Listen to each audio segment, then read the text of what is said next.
Não há salvação fora da igreja. Então essa é uma das grandes mentiras contadas por essa igreja.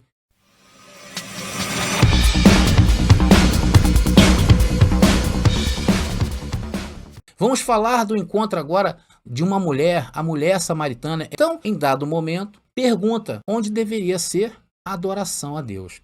Por quê? Porque os samaritanos, pela tradição, faziam isto aonde? Nos montes. Daí veio a tradição, por exemplo, que hoje essa igreja tem de subir montes. Mas a grande maioria acha que deve adorar a Deus no monte, porque é melhor. Então, tudo vocês veem dentro desse lugar chamado igreja, que eles subvertem o evangelho, que eles trazem a lei para o lado de cá. Outra grande mentira que essa igreja não prega para vocês. E os judeus, quando falavam em adoração, apontavam para onde? Para o templo de Jerusalém. Só que naqueles dias estava vigorando realmente a lei de Moisés. Então Jesus na lei informa a mulher samaritana, isso na lei, porque dizia que adorava a Deus em montes. E Jesus dá uma palavra até dura para ela. Vamos ler, abençoados, em João, capítulo 4, versículo 22. Vós adorais o que não sabeis. Nós adoramos o que sabemos. Olha só o que Jesus falava para ela. Porque a salvação vem dos judeus. E no verso seguinte, Jesus revela a verdade àquela mulher. Vamos acompanhar aqui. Mas a hora vem em que os verdadeiros adoradores adorarão o Pai em quê? Na carne? Dentro da igreja? Ou dentro de um templo? Dentro de uma construção? Não. Em espírito e em verdade. Porque o Pai procura a tais que assim o adorem. Então, neste versículo, Jesus fala do espírito do homem, pois o texto apresenta um espírito, aí é interessante, né? Um espírito com letras minúsculas. Então, todas as vezes com o espírito com letras minúsculas se refere ao espírito do homem. Sendo que, conforme eu falei, nessa época em que Jesus estava vivo, Jesus de Nazaré, o espírito dentro do homem estava morto. Por causa de quê? Por causa do pecado lá de Adão. E somente a carne estava ativada. Mas haveria um tempo, que Jesus fala ali, em que a adoração não teria esse simbolismo de ser somente dentro de uma construção. Porque antigamente era. Agora, por que não é mais dentro de uma construção? Por causa disso aqui, olha. Versículo 24. Deus é espírito, que importa que os que o adorem em espírito e em verdade. Quando um pastor, um padre, ou qualquer líder religioso fala em igreja, sinagoga, tabernáculo, enfim, o que ele usar ali, no que ele está se referindo? Então, todas as vezes que se fala igreja, o que lhe vem à mente, abençoado? Uma construção. Então, você quer ver como isso funciona? Eu usei até um exemplo bem simples, bem simplório para que você entenda. Tu pega o seu filho ou seu neto pequenininho, olha, e fala assim para ele, desenha uma igreja aí. O que você acha que ele vai desenhar? Você acha que ele vai desenhar um encontro de pessoas? Não, ele vai desenhar uma construção.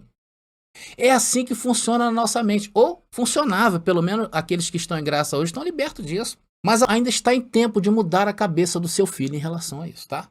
É só isso que eu te digo. Então veja o que a mulher samaritana disse a respeito desse novo tempo. Se encontra em João, capítulo 4, versículo 25, que diz...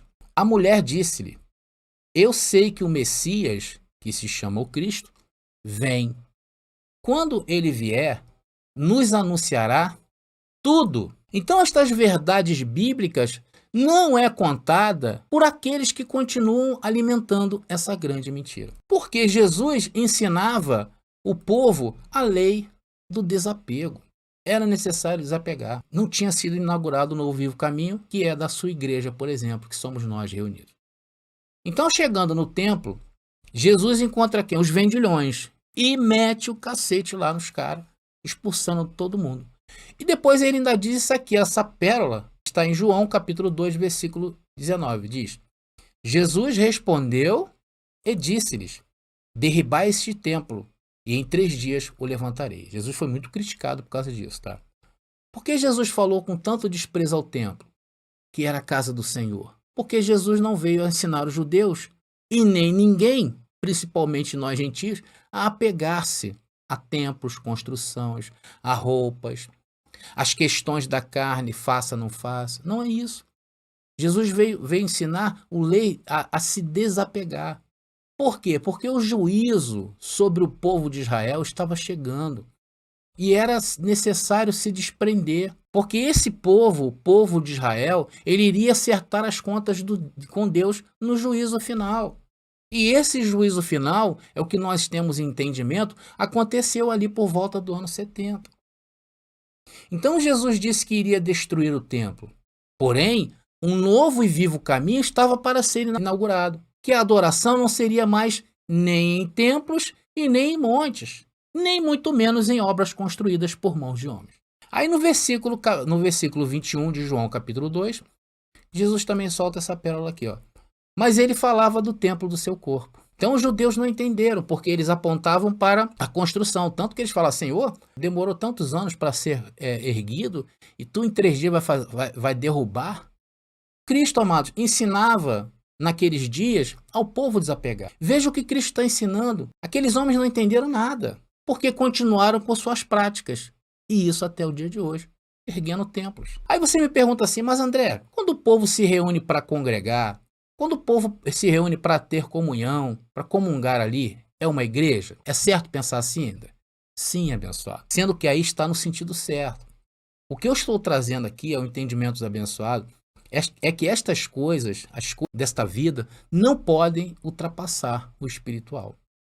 Porque são coisas que a gente às vezes deixa de passar. E Paulo foi muito categórico em relação à questão da lei. Paulo falava o quê? Que quem hoje cumpre a lei está obrigado a cumprir toda a lei. E hoje quem se encontra cumprindo a lei está em maldição.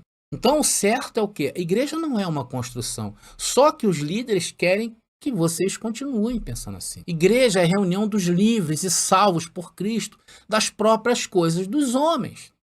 Por isso que aqui nesse canal eu sempre falo, abençoado, aqui eu não estou falando aqui para que você pense igual a mim, porque não é robô. Deus não criou robô, Deus criou você com inteligência para desenvolver a sua intimidade, o seu ministério com Cristo no seu reino. Então, amados, nós aqui da Graça Pura, por exemplo,